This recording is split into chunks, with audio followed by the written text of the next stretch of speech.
જો ગણેશ ભક્તો કેવા ખુશ છે, બધા થાકી જતા હશે તો મારા પપ્પાના ફ્રેન્ડ પાણીની બોટલ વિતરણ કરતા હતા તો મને પણ થયું ચાલો આજે થોડી સેવા કરી લઈએ કે भी दिल में तेरा नाम है परवाह ही क्या उसका આ તો હનુમાનજી જય શ્રી રામ અને હું તો ગણેશ બાપાની ગાડીમાં બેસી ગઈ જે તમારા ફોલોવર્સ મળી ગયા આ બાને મોજ તો જોવો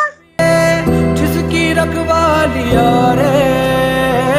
करता साया तेरा